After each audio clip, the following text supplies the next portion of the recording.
Most people have no idea that the way they sleep is quietly destroying how they feel every single morning. And today, Dr. Leana is going to walk you through exactly what's going wrong and how to fix it fast, without buying anything fancy or completely overhauling your routine. If you've ever dragged yourself out of bed feeling like your body aged 10 years overnight, if your neck is tight before you've even had your first cup of coffee, if your lower back is the first thing you notice the moment your feet hit the floor, this is the video you didn't know you needed. Let's start with the position that causes the most damage and that most people have no clue is even a problem. Lying flat on your stomach feels comfortable when you first drop into it, but think about what your body is actually doing for the next 7 or 8 hours.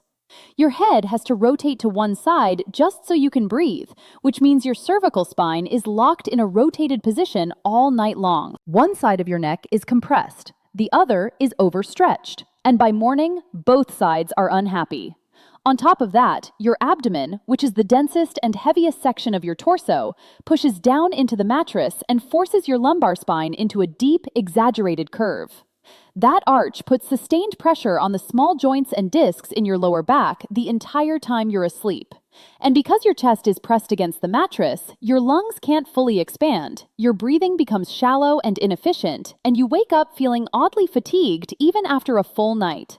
That's not a coincidence. That's physics working against you all night.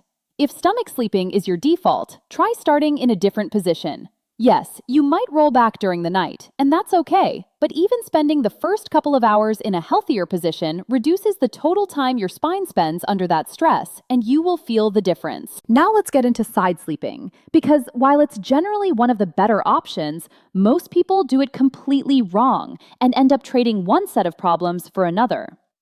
First, a question worth answering right away. Does it matter which side you sleep on? If you deal with acid reflux or heartburn, yes, it absolutely matters. Your stomach sits on the left side of your body, and when you lie on your left side, the junction between your stomach and esophagus stays above the fluid level inside, which makes it significantly harder for acid to travel upward. Flip to the right side, and gravity works against you.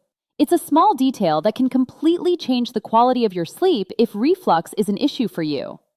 And if one hip or shoulder is injured or inflamed, sleep on the opposite side so you're not compressing an already irritated joint for hours at a stretch.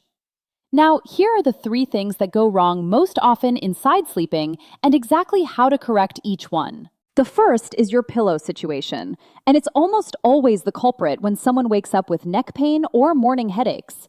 If your pillow is too thick, your head gets pushed upward and your neck bends toward the ceiling all night. If it's too thin, your head sinks and your neck droops toward the mattress. Neither angle is sustainable for 6 to 8 hours. What you want is a pillow that fills the gap between your shoulder and your head so precisely that your neck becomes a straight, unbroken continuation of your spine. An easy hack that costs nothing. Take a standard bath towel, fold it, and slip it under your pillow.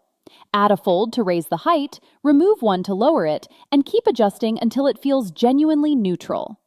The second area that almost nobody addresses is the waist.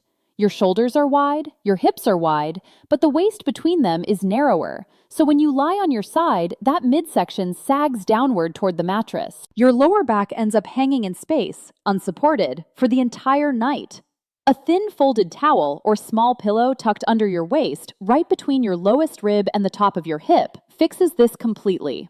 It sounds almost too simple, but it works because now your spine is actually straight instead of curving downward under gravity. The third mistake involves your knees, and this one quietly creates both hip pain and lower back pain at the same time.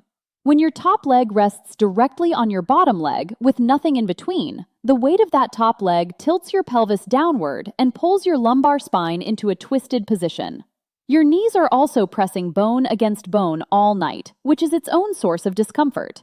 A pillow between your knees levels the pelvis, keeps your legs parallel, and takes the rotational strain off your lower back entirely. If you've been dealing with outer hip or thigh aching that you couldn't explain, this is very likely the reason. So for side sleeping, you've got 3 checkpoints: the right pillow height for your neck, a thin support under your waist, and a pillow between your knees. Get all 3 right, and your spine is aligned the way it's supposed to be. Back sleeping is the other major option, and for a lot of people, it's actually the best choice, but only when done correctly. The pillow rules apply here too. Too thick, and your chin gets forced toward your chest like you're staring at your lap all night, which overloads the muscles at the back of your neck.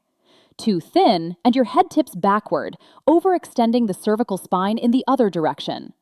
You want a pillow that supports the natural curve of your neck while keeping your face pointing straight up. A practical trick? Roll a small hand towel and tuck it into the bottom of your pillowcase right where your neck rests. It gives you a custom cervical support that cradles the curve and keeps everything in a neutral position.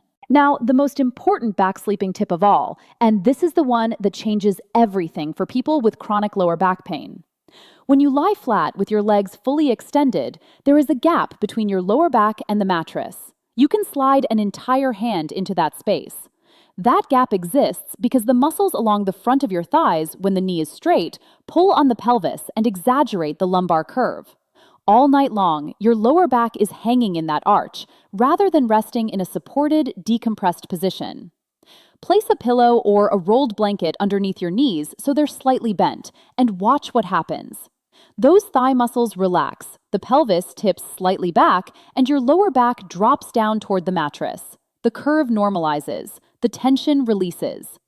People who try this for the first time are often stunned that something this simple makes such an immediate difference. If you have a shoulder that bothers you, don't put your arm behind your head and don't let it lie rigid along your side.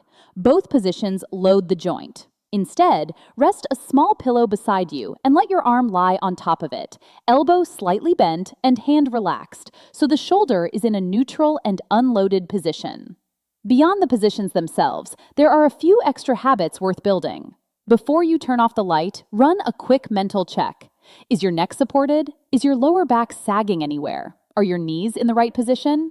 It takes 3 seconds, and it builds the kind of body awareness that pays off over time.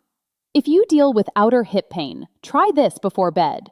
Place a tennis ball under the muscle of your glute, not on the bony point of the hip, but slightly above and behind it, and slowly explore for tender spots. When you find one, hold the pressure there for 30 to 60 seconds and let the muscle release. Don't grind into bone and back off if the sensation becomes sharp.